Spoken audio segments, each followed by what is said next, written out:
साथियों, तो शुरू करते हैं आर्मी की लाइव क्लासेस।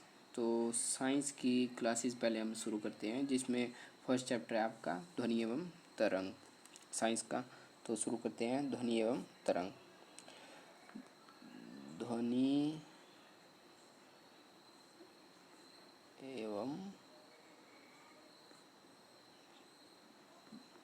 तरंग, ये आपका चैप्टर नंबर 1 है,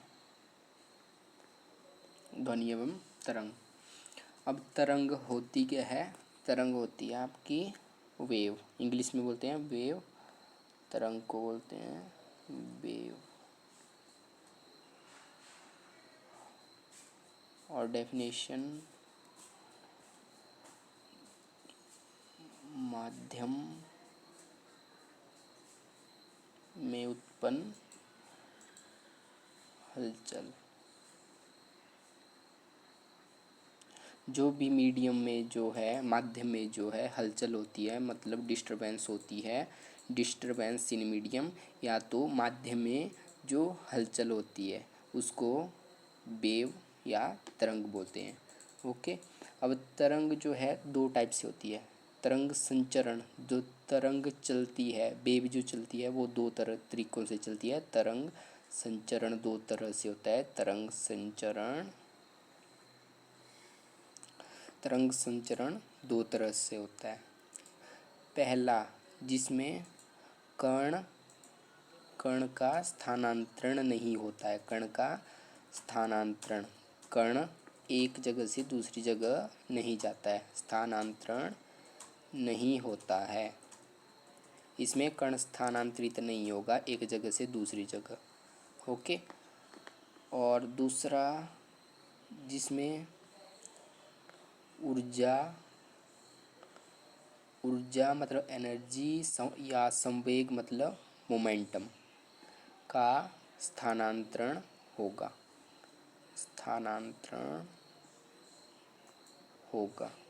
ओके।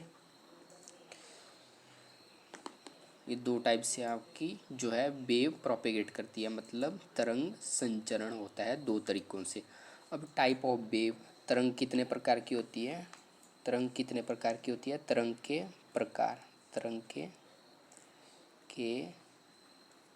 जो है प्रकार, तरंग दो तरीकों की होती है, दो टाइप होती हैं तरंग के।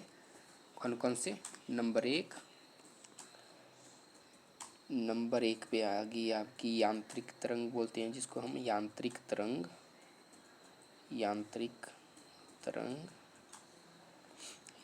तरंग इंग्लिश में जिसे बोलते हैं हम mechanical wave, MECHANICAL, mechanical wave.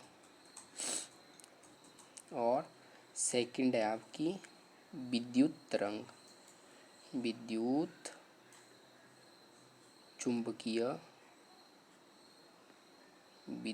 चुंबकीय तरंग, जिसको इंग्लिश में बोलते हैं इलेक्ट्रोमैग्नेटिक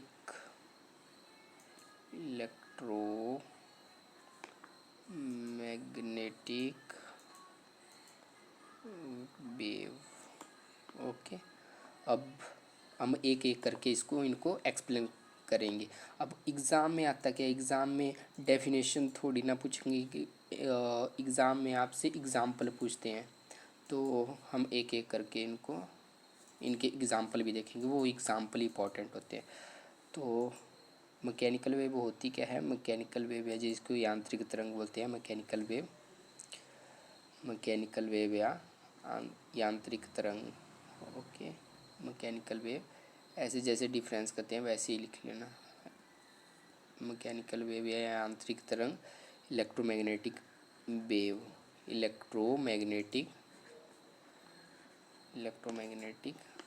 वेव। ओके।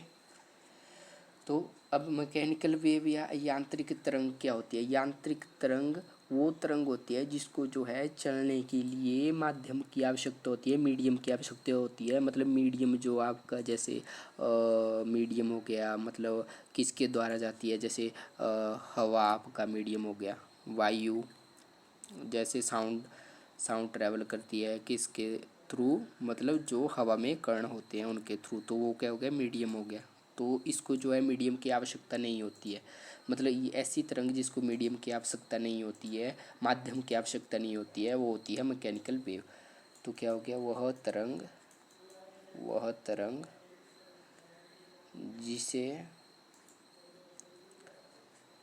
जिसे चलने के लिए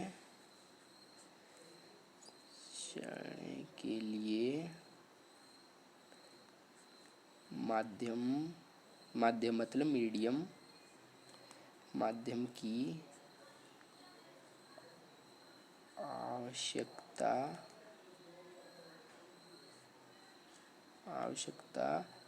होती है।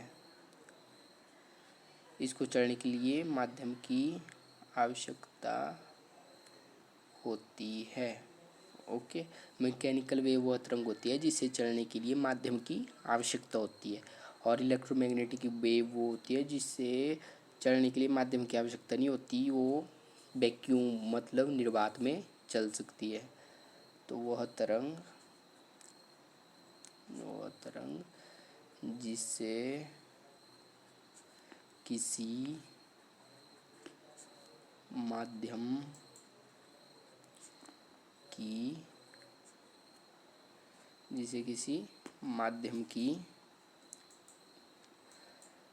आवश्यकता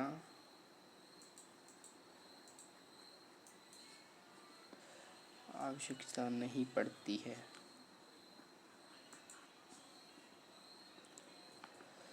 निर्वात में चल सकती है, मतलब निर्वात, वैक्यूम या निर्वात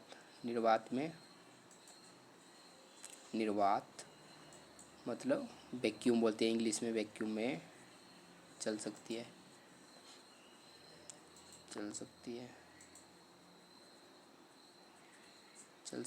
ये पॉइंट इंपॉर्टेंट है। निर्वात में चलने वाली कौन होती है, इलेक्ट्रोमैग्नेटिक मतलब विद्युत चुंबकीय तरंग, और जिसे माध्यम की आवश्यकता होती है वो होती है मैकेनिकल वेव मतलब यांत्रिक तरंग। अब इनके जो एग्जाम्पल हैं वो इम्पोर्टेंट है, आपको डायरेक्ट एग्जाम्पल याद करने हैं।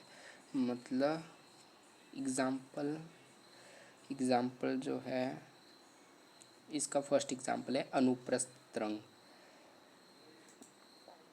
अनुप्रस्थ तरंग मतलब ट्रांसवर्स वेव। अनुप्रस्थ तरंग इसका एग्जाम्पल है, मतलब ट्रांसवर्स जिसे बोलते हैं, ट्रांसवर्स इंग्लिश में बोलते हैं ट्रांसवर्स वेव, ट्रांसवर्स। और अनुप्रस्थ तरंग में कौन सी तरंगें आती हैं, ये आती हैं एक प्रकाश तरंग। डायरेक्ट याद करने हैं आपको, डायरेक्ट एग्जाम्पल प्रकाश तरंग और समुद्र तरंग। अब क्वेश्चन ऐसे पूछेगा, अनुप्रस्थ तरंग कौन सी तरंग होती है, तो 4 एग्जाम्पल देगा, उनमें से एक इनमें से होगी, तो आपको ये डायरेक्ट याद करने हैं। समुद्र तरंग, जो समुद्र में जैसे बनती नहीं है लहरें, तरंगे बनती हैं पानी की, पानी ऐसे ऐसे ऐसे, उसको बोलते हैं समुद्र तरंग। और दूसरा है मतलब ट्रांसवर्स और लॉन्गिट्यूडिनल मतलब अनुप्रस्थ तरंग, और नंबर 2 पे आ गया आपका अनुदैर्ध्य तरंग।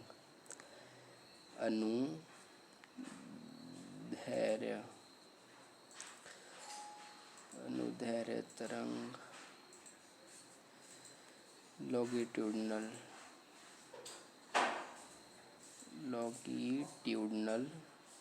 लॉन्गिट्यूडिनल वेव, जिसमें ध्वनि साउंड वेव, ध्वनि तरंग, अनुदैर्ध्य तरंग, ध्वनि तरंग।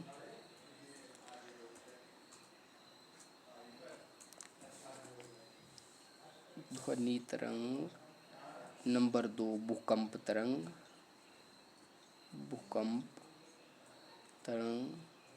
ध्वनि भी एक तरंग है ना। नंबर 3 आ गई स्प्रिंग तरंग, स्प्रिंग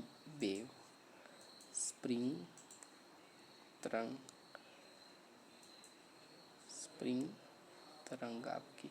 अब क्वेश्चन कैसे पूछेगा, क्वेश्चन पूछेगा आपसे लॉन्गिट्यूडिनल वेव या अनुदैर्ध्य तरंग कौन सी तरंग है, तो अनुदैर्ध्य तरंग कौन सी है इन तीनों में से, ध्वनि तरंग भी देखे, ध्वनि भी एक तरंग होती है।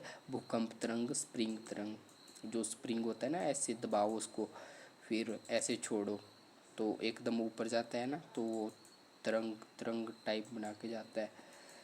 और यहाँ पे इलेक्ट्रोमैग्नेटिक वेव में क्या आगे, इलेक्ट्रोमैग्नेटिक वेव के एग्जांपल आ गए आपके, जो बाकी बची एक्स रेज, गामा रेज पढ़ी है ना, एक्स रे, गामा रे, फिर वो आ गई अल्ट्रा वायलेट रे, वो सारी अल्ट्रा वायलेट रे, फिर इंफ्रारेड, वो सारी आ गई एक्स किरणें वगैरह वगैरह, गामा किरणें, एक्स किरणें, वो वाली अवरक्त किरणें, परावैंगनी, वो सारी इसमें आ गई। ओके, तो अब देखिए वो सारी आ गई ना इसमें, इलेक्ट्रोमैग्नेटिक वगैरह वगैरह, इलेक्ट्रोमैग्नेटिक में आ गई वो सारी, एक्स रे हो गई, गामा रे हो गई, फिर फिर कौन सी होगी, फिर होगी अवरक्त किरणें हो गई। अवरक्त किरणें मतलब अवरक्त ऐसे लिख दीजिए, अवरक्त किरणें होगी, अवरक्त किरणें हो गई, फिर दीर्घ दीर्घ हो गई, फिर परावैंगनी हो गई, परावैंगनी, फिर हो गई प्रकाश किरणें हो गई। ओके, ये आ गई। अब इसमें एक नोट करके एक चीज़ नोट करके है, नोट में है इसमें अनुप्रस्थ तरंग, जो अनुप्रस्थ मतलब ट्रांसवर्स वेव जो होती है, अनुप्रस्थ तरंग जो है उत्पन्न होती है किसमें, अनुप्रस्थ तरंग जो है वो देखिए, अनुप्रस्थ तरंग, अनुप्रस्थ तरंग केवल, अनुप्रस्थ तरंग केवल ठोस व द्रव के ऊपरी सतह में उत्पन्न होती है। ओके, अनुप्रस्थ तरंग केवल ठोस व द्रव के ऊपरी सतह में उत्पन्न होती है। क्योंकि देखिए समुद्र तरंग जो है अनुप्रस्थ तरंग है, क्योंकि अब समुद्र, अब पानी में अब पत्थर मारोगे तो ऐसे ऐसे करके पानी ऐसे ऐसे करके जाते नहीं है लहरें, तो ऊपर पानी के ऊपर बनती है, तो मतलब ऊपरी सतह पर बनती है अनुप्रस्थ तरंग। ठीक है, बाकी अनुदैर्घ्य तरंग जो है वो तीनों माध्यम में, अनुदैर्घ्य तरंग जो है वो तीनों माध्यम में उत्पन्न होती है। ये भी आपको नोट करके लिख लेना है, अनुदैर्घ्य तरंग मतलब लॉन्गिट्यूडिनल वेव जो है तीनों माध्यम में, जैसे ठोस, द्रव और गैस, और ये एक्सेप्शन केस है। ठीक है, तो इसके आगे हम कल करेंगे। और अगर वीडियो अच्छी लगे तो लाइक शेयर कमेंट और चैनल को सब्सक्राइब कर दो, और बाकी आने वाली वीडियो की नोटिफिकेशन पाने के लिए जल्दी जल्दी सब्सक्राइब कर दो। धन्यवाद।